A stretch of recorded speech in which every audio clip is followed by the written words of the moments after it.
What's going on, guys? It's Kai. We just got a bunch of info from the Dungeon Fighter Winter Festival trailer where we got a release date, a few quick glimpses of 3 new characters coming to DNF Duel, and on top of that, I was finally able to break through the beta madness and get some great sets in the other day, so I can finally give you guys my first impression of everything, because I know a lot of you guys are on the fence and you guys want to know what I'm thinking. So first off, according to the trailer we got today, Dungeon Fighter Duel is aiming to release in summer of 22.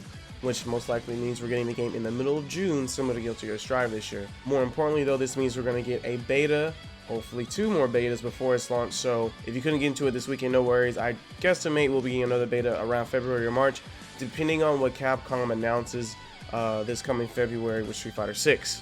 To be honest, I couldn't be happier about the summer release date of the game because it has a lot of smaller kinks it needs to work on before the actual release. I'll get into those later. For now, let's talk about the 3 new confirmed characters. So in the American trailer that we got today, we only get to see the Ghostblade class, who looks absolutely dope in like an edgelord but not edgelord kind of way. What I love about all these characters is they just look super dope in like an anime but not anime kind of way. I guess because this is from South Korea, things are different. If you guys know about where these like designs are inspired from, let me know in the comments. But anyway, we get to see Ghostblade in action here.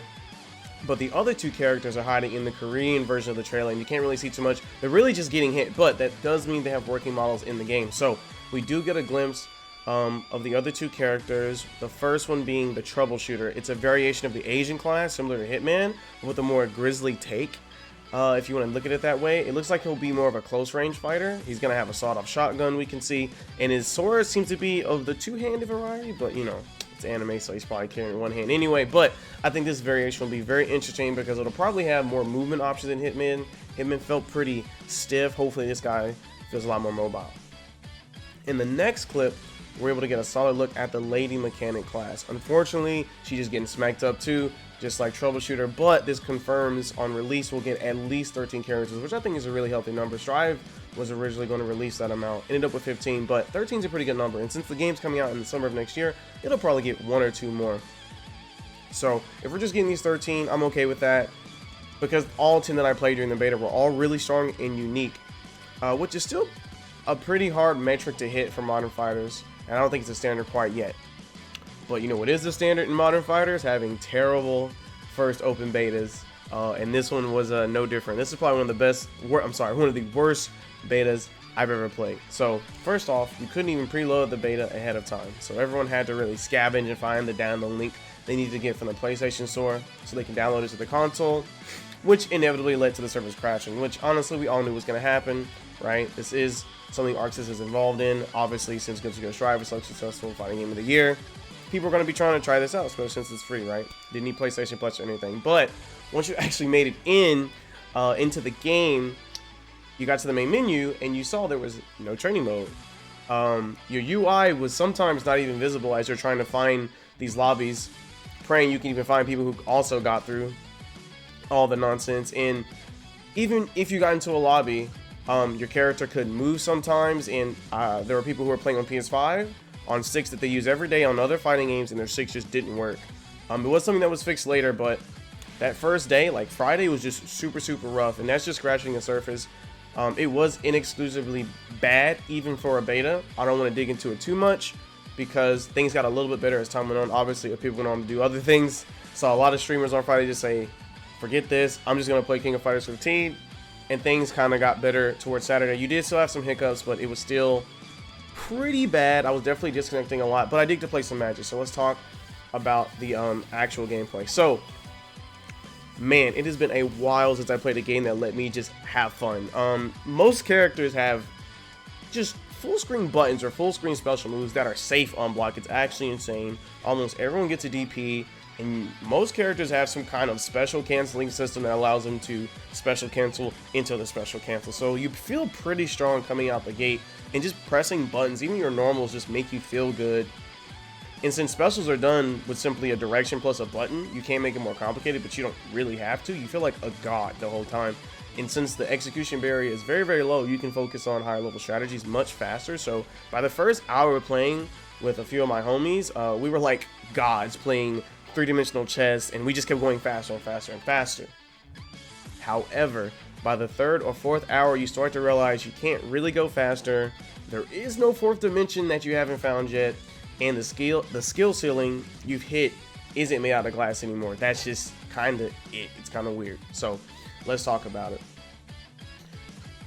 So yeah, by the third or fourth hour, you begin to notice the shortcomings of the battle system, and you start to feel limited in a weird kind of way. It's an anime fighter, right? So you expect a lot of movement, but the characters feel not just slow, unnecessarily slow, right? So, you know, you have classes like Vanguard, right, or character Vanguard, who obviously by design isn't going to be the fastest character because his normals are ridiculous, but his walk speed is like akin to that of a Street Fighter 5 character, which is just ridiculous, right? And you would think, well, surely, you know, it's anime fighter, so I'll make up for my poor walk speed on the ground with like an air dash. Nope, that's not in the game.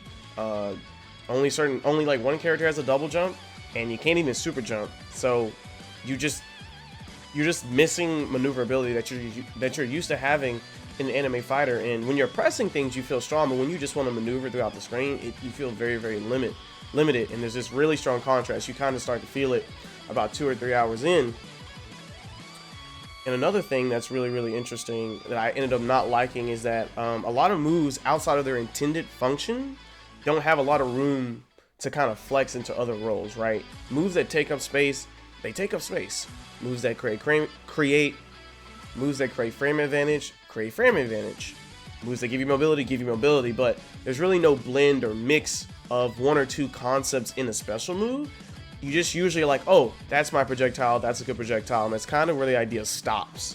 Oftentimes you'll find yourself trying to get one or two added functions out of a special move, which is pretty normal, especially if you're like, you know, experienced in fighting games, right? But then you realize, like, I'm just kind of bottlenecked into using this move for this function, and you can't really dig into things and find an added value. Now, they will be hopefully adding a training mode into the next open beta, and obviously it'll have it on release, so hopefully this isn't like something we actually have to worry about, but I'm pretty confident after hearing what some of my friends said, that was pretty much how they felt too, more or less. And there are moves that you can flex, but they're few and far between.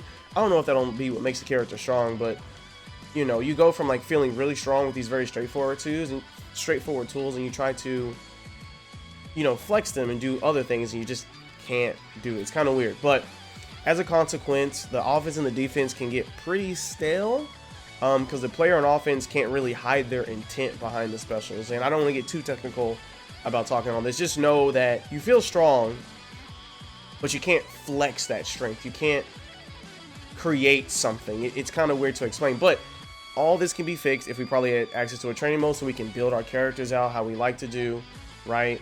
Or just, you know, test out our moves in different contexts.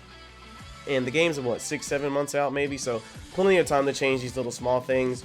Overall, I'm feeling like Dungeon Fighter Duel is a must-buy for the future, so definitely want to hit that pre-order once we get our hands on another beta. Definitely go try it out. I know it's not going to be on on PC, but whatever. And if you guys want to see more Dungeon Fighter content, leave a like, come by the streams, let's discuss it.